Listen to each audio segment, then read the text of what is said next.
Klotz, Sie erlebten im Jahre 2007 eine Nahtoderfahrung. Wie kam es dazu? Ich bin von Fronten nach Kempten gefahren. Ich habe damals in München studiert und hatte in Kempten portugiesischen Sprachunterricht für brasilianisches Portugiesisch. Und dann war ich eben auf dem Weg von Fronten nach Kempten und da ist mir eine Dame entgegengekommen, die musste ganz schnell ins Krankenhaus, weil ihr Vater eingeliefert wurde. Die war damals 60 Jahre alt und die hat die Kurve nicht mehr bekommen. Also die musste ungefähr mit 100, also ein bisschen schneller halt als erlaubt, ist sie aus der Kurve geflogen und frontal in mich reingekracht. Und woran ich mich erinnern kann, ich habe da zu der Zeit aus dem Fenster geschaut und dann habe ich auf der rechten Seite so einen ganz leichten Hügel gesehen. Also alles ist mit Gras und Wiesen und Kühen und da ist so ein ganz leichter Hügel und auf dem Hügel war ein Obstbaum und den Stamm ist gerade ein Eichhörnchen nach unten gerannt und ein Bauer hat sich mit dem Rücken zu mir in Richtung Baum nach vorn übergebeugt und irgendwas unten in der Erde gehakt oder gegraben. Und es war ein wunderschöner Sommertag, das war der 30.07.2007, das ist mir im Gedächtnis geblieben. Und das Interessante, oder ist es natürlich eine umwälzende Erfahrung, also um es näher zu erläutern, also wenn man sich jetzt vorstellt, hier wäre sozusagen eine Abbildung von dem Baum und dem Hügel und wie das Eichhörnchen runterrennt, dann hat sich das entzerrt und zwar parallel. Also das war wie einzelne Buchseiten auseinander, wie wenn sich das Bild der Realität so auseinanderzerrt, aber es war parallel. Also es war sozusagen, wie wenn sich das parallel auseinanderweitet. Also ich habe erst den Baum und den Menschen, das Eichhörnchen gesehen und dann hat sich das immer weiter auseinandergezerrt. Und das war wie wenn die Realität aus vielen aneinandergefügten Seiten besteht. Und die wurden dann auseinandergezerrt, immer weiter. Und dann habe ich zwischen zwei Seiten geguckt und dann war also nach links oben, das weiß ich nicht, und die ganze Seite, das war unendlich lang, also es war ein Riesenraum und sozusagen, ich habe das dann auch nicht mehr als Seite gesehen, sondern das waren dann längliche Vierecke untereinander und hintereinander unendlich im Raum und das war, jedes dieser Vierecke war so ein Ausschnitt wie bei einem Hubble Space Teleskop. Das ist jetzt nur eine Annäherung, das ist jetzt nicht tatsächlich so, sondern da waren keine Ahnung, so wie Doppelsternsystem und habe alles in Bewegung und alles mit Farben und Formen und sehr viele Farben und Formen, die ich noch nie gesehen habe und die eigentlich außerhalb meines Wahrnehmungsbereiches liegen. Also keine Ahnung, ob das Infrarot oder, also einfach Farben und Formen, die ich so noch nie gesehen habe, auch sehr viele und sehr viel unterschiedliche. Und durch dieses Ganze, also durch mich hindurch, ich war aber nicht mehr Person, sondern ich war nur noch wie Augen, also ich habe nur noch wahrgenommen. Durch das alles, durch dieses Unendliche ging so eine riesengroße Welle, angefüllt von unendlicher Liebe und unendlicher Weisheit. Und die ist durch mich und durch sozusagen die ganze Welt durchgeflossen und hat das alles so miteinander verbunden. Und es war ziemlich extrem, die Erfahrung. Also ich habe mich sehr wohl gefühlt. Das war einfach, wenn ich sage unendliche Liebe, das ist, also ich hatte da so ein Gefühl für Unendlichkeit bekommen. Und das ist einfach eine Liebe, ich habe schon sehr viel geliebt, aber das ist ein Witz gegen diese Liebe. Das ist einfach so allumfassend. Und ich habe mir eben diese Bilder angeschaut und ich hatte so das Gefühl, also einfach geliebt zu werden und das ist wurscht. Ich kann überall sein. Und ich habe dann, mein Blick wurde dann sozusagen gefangen genommen vom langweiligsten Viereck von allen. Und es war wie unser dunkler Nachthimmel mit ein paar Sternen. Also mehr, als wenn wir sonst in den Himmel gucken und intensiver wegen dem fehlenden Licht außenrum. Aber da hat es mich reingezogen und das war wahrscheinlich der Augenblick, als meine Mutter hat gesagt, irgendwann meinte ein Mediziner auf der Intensivstation, jetzt ist sie über den Berg. Und sie glaubt, dass das wahrscheinlich dann der Zeitpunkt war, als ich dann sozusagen da reingeguckt habe und da hingezogen wurde in dieses Universum. Ja, und dann war ich noch eben eine Woche lang im Koma. Und danach, also ich wurde in die Unfallklinik Murnau mit dem Helikopter dorthin gebracht. Da ist die Lenkstange in mein Knie rein. Die hätten mir beinahe meinen Unterschenkel amputieren müssen, nämlich haarscharf, zum Glück dran vorbei. Und ich hatte auch sehr schwere Hirnverletzungen, Hirnkontusionen, Hirnblutungen, 3 Stück. Ich hatte wahnsinniges Glück, dass ich mich überhaupt noch artikulieren konnte. Also ich habe Leute kennengelernt mit nur einer Hirnblutung, die sich sehr schwer getan haben, sich überhaupt noch zu artikulieren. Und genau, und dann war ich eben, ich weiß noch, als ich aufgewacht bin aus dem Koma und ich wurde dann im Bett die Gänge entlang geschoben und war natürlich voll mit Schnüren und voll mit Morphium auch natürlich. Das habe ich da gebraucht, ziemlich viel, ziemlich lang. Und dann wurde ich auf die Normalstation gelegt. Eigentlich wäre ich auf die neurologische gekommen und das hieß auch, die neurologische, da kommt keiner so schnell wieder raus, hat mein Neurologe gesagt, der mich dann behandelt hat. Und weil das Knie so daneben war, also das war nur noch Mansch, ich habe dann ein Foto, das ist nur noch so ein paar Bröckelchen, das haben die wirklich super hingekriegt. Also da kommen sie auch aus den Vereinigten Arabischen Emiraten extra nach Mona, um sich operieren zu lassen. Ich hatte das Glück, dort eingeliefert worden zu sein. Genau, und dann war ich eben noch diese 2 Wochen lang in diesem Gefühl. Meine Eltern haben mich im Krankenhaus besucht und mein damaliger Freund, aber ich hatte nicht ich wusste nicht, dass ich eine Person bin. Ich wusste nicht, dass ich ein Mensch bin. Ich bin einfach nur da gelegen und als ich dann aufstehen konnte, also die wollten auch, dass ich mich bewege wegen dem Knie.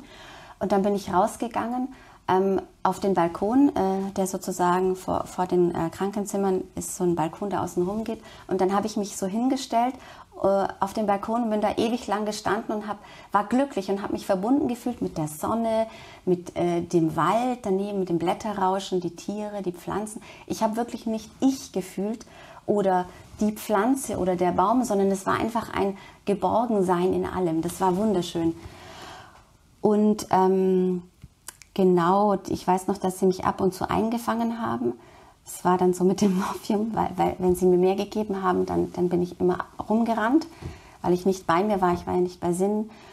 Und dann war das so, dass ich 3 Nächte in Folge, nach diesen Wochen hatte ich 3 Nächte in Folge. In der ersten Nacht bin ich aufgewacht, das war wie wenn also die Masse eines Hochhauses auf mich einstürzt. So schwer war das. Und dann bin ich aufgewacht. Ich bin ein Ich.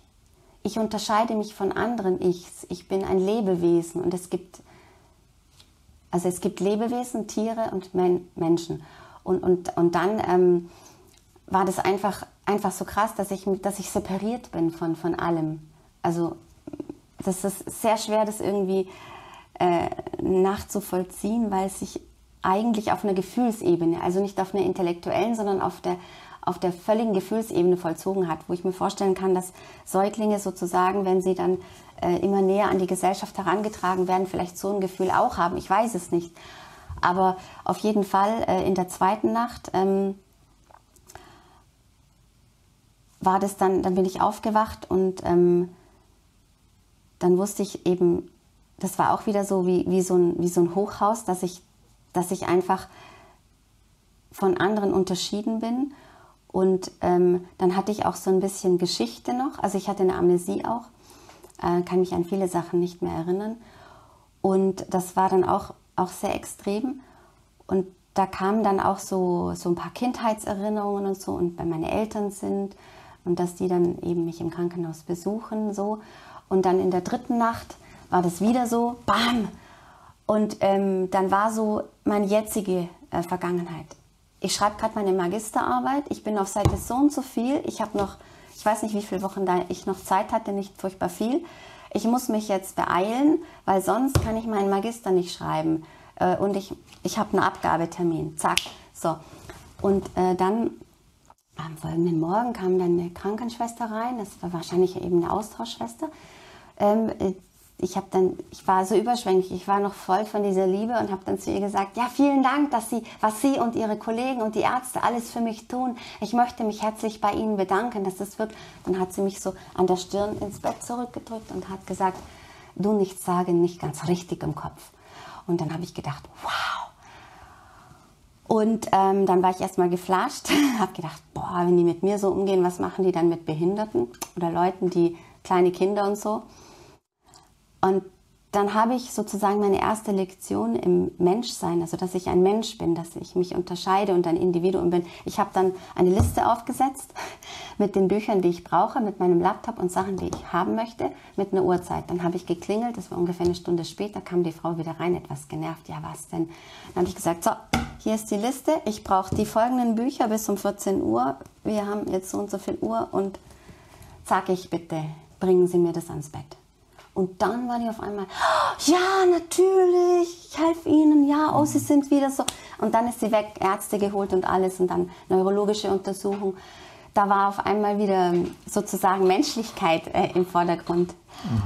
Und dann wurde ich eben wieder neurologisch untersucht und der Neurologe hat da gesagt, dass es ein Wunder ist, wie schnell ich mich erholt habe. Also ich hatte mich noch lange nicht erholt, ich habe noch 1,5 Jahre gebraucht, bis ich einigermaßen sozusagen mich zurechtgefunden habe.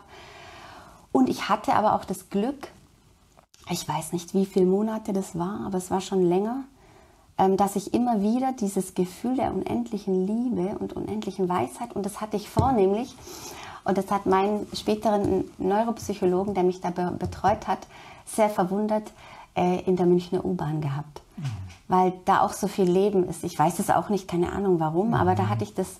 Und damals eben in München, da hatte ich halt, da war halt sehr viel Stadt. Und wenn ich auf dem Land gewesen wäre, vielleicht hätte ich das an einer anderen Stelle gehabt. So ich komme noch einmal zurück zu der Nahtoderfahrung. Sie haben gesagt, Sie haben viele Bilder gesehen, nacheinander oder? Nee, gleichzeitig. Das war alles gleichzeitig. Also das war unendlich weit angefüllt von verschiedenen gleich großen Vierecken und in denen waren alles verschiedene Bilder, die sich, also so wie eben diese Hubble-Bilder, aber noch anders und in Bewegung, also in Bewegung. Also es war alles in Bewegung, verschieden. Also vor allem so Weltallbilder oder waren es auch andere Bilder? Nee, es war nur, also ich habe lange danach, also ich will mir alles oder wollte mir auch alles rational wissenschaftlich erklären und ich habe davor, also ich habe zwar was anderes studiert, aber ich habe während meines gesamten Studiums in Astronomie und Quantenphysik auch Seminare besucht. Das kann natürlich auch sein, dass ich da eben deswegen so einen Zugang hatte zu solchen Bildern, aber das waren viele Sachen, die weit über meine Fantasie hinausgegangen sind. Wie würden Sie das einordnen? War das für Sie eher ein Traum oder war es Realität oder wie würden Sie das beschreiben? Also das war realer als die Realität. Das war definitiv kein Traum. Das kann ich unterscheiden. Ich habe auch manchmal, man nennt es, habe ich dann später erfahren, luzide Träume, in die man selber eingreifen kann und vor- und rückspulen und so weiter. Aber das war, ich denke, ich habe so als Metapher für mich hinter die Realität geguckt oder das, was wir als Realität als Realität wahrnehmen, aber es war reeller. Es war auch vom Gefühl her, vom Bewusstsein her. Ich war hellwach. Also ich war wirklich, ich habe das total aufgenommen und es war sowohl auf der Gefühlsebene als auch intellektuell war es einfach reeller als die Realität. Was hatte diese Nahtoderfahrung für Auswirkungen auf Ihr Weltbild, auf Ihr weiteres Leben? Also ich habe Tiere und Pflanzen schon immer geliebt und hatte so eine persönliche Beziehung dazu, aber die war eher, ich meine, dass ich das jetzt vertieft habe und auch eher, sage ich mal, so eine, will nicht sagen Legitimation, aber es als natürlicher und wahrhaftiger ansehe, so zu leben und nicht mehr als verschroben, dass ich eben persönliche Beziehungen zu meinen Pflanzen und Tieren habe. Das war vorher eher so in die verschrobene Ecke gestellt und dass man sich dann so auch akzeptiert als eher verschroben. Aber jetzt sage ich, das ist eigentlich eher natürlich. Und insofern gab es da keine Veränderung, aber es ist trotzdem so, dass ich habe keine Angst vor dem Tod. Ich bin super gespannt. Also ich habe jetzt noch mehr Fragen, seit ich zurück bin. Ich bin total gespannt. Ich freue mich, aber jetzt habe ich eine Familie und ich habe auch immer mehr Aufgaben, die ich jetzt finde, die ich machen kann, wo ich sage, ich bin nicht umsonst wieder zurückgekommen. Eine Weile lang hatte ich überlegt, ich war so glücklich da. Ich wollte unbedingt zurück. Ich bin eigentlich kein suizidaler Mensch, aber ich hatte was mal damit gespielt, wie wäre es denn, wenn, aber es ging nicht wegen meinen Eltern und Freunden und so, man will ja niemandem was antun. Und deswegen, sonst, es wäre sehr verführerisch gewesen, wenn ich nicht meine Familie gehabt hätte und alles, ich verstehe. Aber es war auch das Gefühl, das darf ich nicht. Es ist so eine Grenze, es ist ja auch in allen Religionen verboten. Aber ich habe das Gefühl, dass ich auch die Verantwortung dem Planeten gegenüber. Und ich habe schon vorher auch das gehabt, eben durch die astronomischen Vorlesungen, dass ich das öfter, wenn ich in einer Situation bin oder so, die blöd ist oder nach irgendeiner Situation, die bedroht, dass man sich dann wegzoomt und dann sieht den Planeten am Rand der Spiralgalaxie in einem Universum und mit der Sonne und Neptun, Merkur und so weiter, wie lächerlich so vieles ist, aber auch wie essentiell, dass es gerade dort Leben gibt. Und das Leben an und für sich ist wirklich ein Wunder. Und also ich habe, wie gesagt, mehr Fragen als Antworten. Und ich merke auch, dass, also es hat mein Weltbild natürlich erschüttert, weil ich auch immer mehr merke, also das war ja auch aus meiner Forschung sozusagen die Essenz, dass sich bestimmte Systeme können sich gegenseitig nicht erklären. Und das ist aber jetzt sozusagen eine Draufsicht gewesen oder eine Dreinsicht, die mir da offenbart wurde, an der ich teilnehmen durfte. Aber ich bin jetzt natürlich wieder zurück in meinem beschränkten menschlichen Bewusstsein und das ist mir immer wieder klar und auch mit meinen Fehlern, weil wir Menschen, Lebewesen haben ja auch immer irgendwelche Fehler, an denen man arbeiten muss. Das Wichtigste im Leben ist die Liebe. Das ist mir dadurch klar geworden, das Allerwichtigste, und dass die Liebe uns auch verbindet und dass das sozusagen der Sinn des Lebens ist, zu lieben und Liebe weiterzugeben. Hat sich diese Erfahrung vom Wesen her etwas verändert? Ich habe das Gefühl, dass ich offener geworden bin, aber dass ich auch immer meine eigenen Beschränkungen merke, dass ich eben noch nicht offen genug bin. Also das ist etwas, woran ich arbeiten muss und möchte. Dass ich sozusagen am Anfang konnte ich besser durch die Leute durchgucken.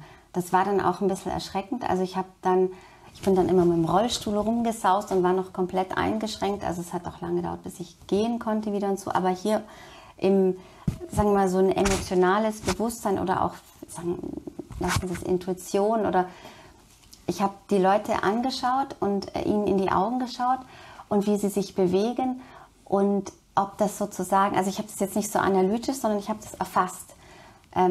Ob die Leute, ich habe dann gesehen, ob die traurig sind oder ob die mit sich im Reinen sind oder nicht, ob man sich lieber fernhalten sollte oder nicht. Sie planen nun die Gründung einer virtuellen Nahtodgruppe. Können Sie das noch näher erläutern? Also eine Freundin hat mich mal darauf aufmerksam gemacht, auf die Münchner Nahtodgruppe. Und da bin ich total froh, dass ich die Menschen getroffen habe, und erst nach längerer Zeit war mir klar, dass das eine Selbsthilfegruppe ist. Warum? Weil sie ans Selbsthilfezentrum angegliedert wurde. Und da wurde mir eigentlich auch klar, ich habe es immer als Geschenk begriffen. Es ist ein Geschenk, auch ich habe mit vielen Sachen zu kämpfen nach dem Unfall. Es ist nie, dass man irgendetwas umsonst bekommt, sondern es hat immer seinen Preis. Und es ist auch gut, dass es seinen Preis hat, auch schön, dass ich daran immer wieder erinnert werde. Und es ist aber auch schwierig in der Gesellschaft, damit zurechtzukommen. Und deswegen ist es gut, dass wir Nahtoderfahrenen miteinander in Kontakt bleiben und uns sozusagen auch Hilfestellung bieten und füreinander da sind und einfach diese abartige, außerhalb der Normerfahrung irgendwie versuchen einzuordnen, darüber zu sprechen und auch uns gegenseitig daran teilhaben zu lassen. Das ist sehr wichtig und vor allem ist natürlich wichtig die persönlichen Treffen, aber im Zuge von Corona waren dann immer mehr Online-Treffen und ich bin ja dann auch weggezogen aufs Land und dann ist es schwieriger, tatsächlich daran teilzunehmen. Und dann habe ich gedacht, ja, es gibt ja viele Leute vielleicht, die auch irgendwie außerhalb wohnen oder sich da erstmal schwer tun.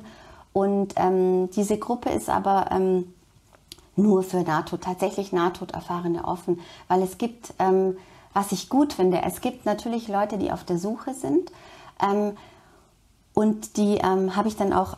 Also wir sind ja auch offen in der Münchner Nahtodgruppe und ich war auch in Augsburg und da ist man auch offen und das ist ja auch wichtig, offen zu sein für andere Leute, aber es gibt es oft, dass eben Leute mit verschiedenen Glaubenssystemen, also sagen wir mal, Christen interpretieren es anders. Es geht immer um die Interpretation, das zu fassen, was einem da erzählt wird. Jeder muss es irgendwie einordnen. Und dann dann ist immer so die Situation, dass die Leute das für sich beanspruchen. Du hast den Himmel, das Himmelreich hast du gesehen. Oder Esoteriker beschreiben es eben anders, und dann ist es immer so ein Gefühl von der Inanspruchnahme des eigenen Erlebten und das Einordnen, was aber wiederum natürlich auch nur eine Strategie ist, wie die Leute damit umgehen.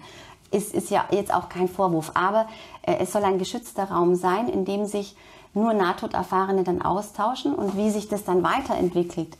Also sozusagen, ob es dann größer wird und man dann Untergruppen, oder ob man dann sich dann öffnet in einzelnen Gruppen auch gegenüber Leuten und dann diskutiert, oder ob man rausgeht, das wird man dann alles noch sehen.